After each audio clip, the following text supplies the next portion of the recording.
The dilemma caused by Britain's skyrocketing cost of living is getting out of hand. The growth in the cost of both food and energy is quickly exceeding the amount of discretionary cash that thousands of families have available to them. As a result, many families are being forced to make difficult decisions on whether they should set money away for their work commute, heat their houses, or shop for food. If the government does not take immediate action to assist financially struggling families, the National Institute of Economic and Social Research, NIESR, predicts that more than 250,000 households across the country will be forced into destitution as early as next year. This will bring the total number of people living in extreme poverty to an astounding 1.2 million. It did not need to turn out like this at all. Think tanks, activists, opposition politicians, and frankly everyone with any understanding of the myriad struggles facing Britain's working-class communities have for a long time been urging the Tory government to reverse its post-Brexit welfare cuts, increase universal credit, and make small, one-off cash payments to those who are most in need to prevent poverty levels from skyrocketing in one of the leading economies in the world. This is to stop poverty levels from skyrocketing in one of the leading economies in the world. Unfortunately, the administration decided to take the complete opposite course of action. In October 2021, for example, when the nation was still struggling with the COVID-19 pandemic and the economic ramifications of it, it decreased payments for universal credit by £20, $25 per week. This caused numerous disadvantaged Britons to be unable to pay their bills and put food on their tables. And in April of this year, when energy prices were increasing and adding more urgency to a crisis that was already devastating, Chancellor Rishi Sunak stated that it would be silly for the government to provide additional assistance to families that are struggling right now. Even though gas and electricity bills are expected to increase by another 50% in October, Sunak, whose family is worth more than £700 million, $879 million, has stated that he will not take action until knowing what the situation will be in autumn. This is even though households across the country will face an average increase of £700, $879 in their gas and electricity bills immediately after April. These days, when Sunak is criticized for not doing quickly enough to solve the crisis that is the rising expense of living, he alludes to the so-called discount of £200, $251, that he arranged for British homes to receive on their energy bill in October. This, however, as many people have repeatedly pointed out, is not a grant, but rather a loan, which means that consumers will be required to pay it back to the state beginning in 2023. In other words, any relief the discount may bring right now will be null and void as soon as the government demands it back a few months later. Earlier this month, Sunak stated, countries all across the world are coping with growing inflation. We are unable to entirely shield people from the effects of these global problems. There is no way to refute the fact that the current dilemma regarding the expense of living is not unique to the United Kingdom. Multiple problems, ranging from the COVID-19 epidemic to the turmoil in Ukraine, came together to create the perfect storm, which increased the economic vulnerability of the poorest people all over the world. To deny that the current administration of our country has a special lack of interest in assisting the neediest and most defenseless members of our society is not only dishonest. Because of this, the working class and the poor in the United Kingdom are experiencing a greater degree of hardship than their counterparts in other developed economies during this period of global economic upheaval.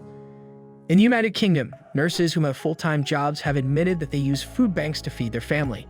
Pensioners in Britain have been quoted as saying that to keep warm, they ride the bus all day and every day since they can no longer afford to pay their heating expenses. Full Fact discovered that the poverty rate in the United Kingdom is almost the same level as the EU average, 17%, which is far lower than the data provided by the DWP due to variances in the methodologies that are used to calculate poverty across nations. The United Nations Special Rapporteur on Extreme Poverty and Human Rights, Philip Alston, stated in 2018 that the policies of the British government and cuts to social support are entrenching high levels of poverty and inflicting unnecessary misery. These policies are driven by a political desire to undertake social re-engineering rather than economic necessity, according to Alston. The British government did not accept his report, citing increased household incomes, decreasing income disparity, and a decrease of 1 million individuals living in absolute poverty since 2010. Many new mothers in Britain report that they go hungry to save money for the infant formula their children require. And this is not a problem that is confined to a certain group of unlucky people. The Trussell Trust is a non-governmental organization, NGO, that is working to eliminate the requirement for food banks in the United Kingdom.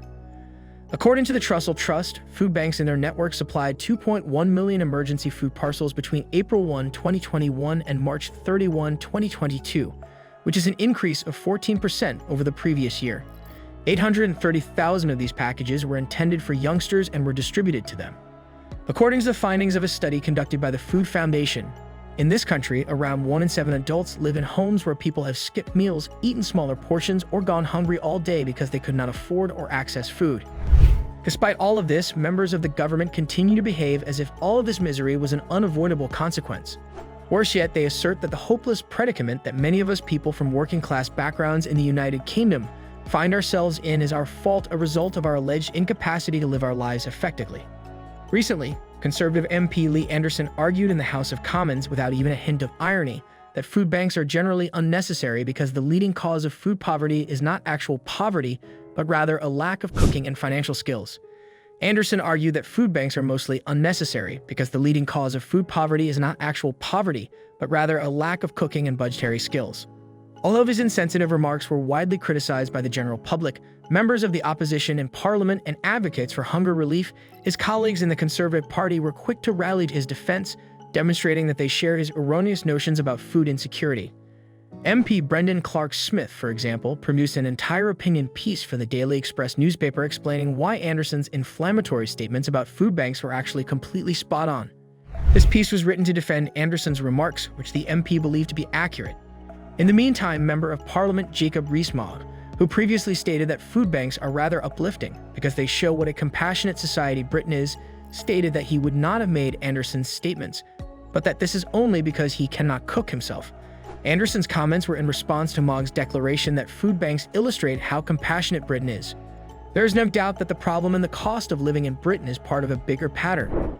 Nevertheless, millions of working-class Britons are not suffering to heat their houses and feed their children simply because of global challenges in the world's 5th largest economy.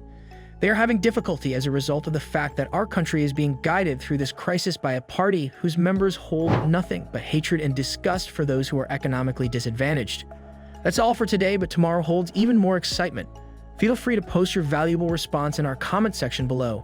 If you want to see other amazing videos, just subscribe to our YouTube channel.